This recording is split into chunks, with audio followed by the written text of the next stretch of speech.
আজকে আমি দিল্লি রোডে মামার চায়ের দোকানের কাছে বসে আছি, একটা বন্ধুর জন্য ওয়েট করছি। ওকে একবার ফোন করা যাক। হ্যালো। হ্যাঁ বলো। কদ্দূর এই তো বেরাচ্ছি। বেরোচ্ছিস?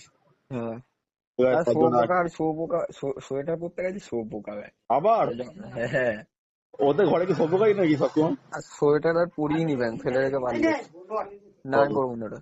না ঠিক আছে, না আবার কি হবে না হবে? আসছি আসছি। ঠিক আছে, আয় তাই। হুম।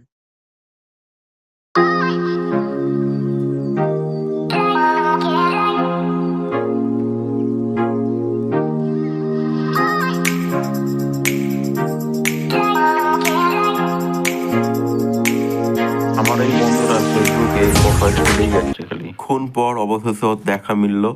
এই যে দেখতে পাচ্ছেন এখানে সাইকেলটা রাখলো, সাইকেলটা কিনে আসছে আমাদের সাথে কথাবার্তা বলতে। অনেকক্ষণ ওয়েট করছিলাম, এই সবে এলো। একটু আমরা এখানে চা ফা খাবো, তারপরে আমরা এখান থেকে রওনা দেবো। দেখা হচ্ছে কিছুক্ষণ পর। আমরা এখন এখানে মামার চায়ের দোকানেই দাঁড়িয়ে আছি এখনো, ওর জন্য ওয়েট করছিলাম অনেকক্ষণ ধরে। চলুন বাড়ি যাওয়ার সময় দেখা হচ্ছে। যাচ্ছি, পেছনে ওরা আছে, এখন বাড়ি যাওয়া হচ্ছে।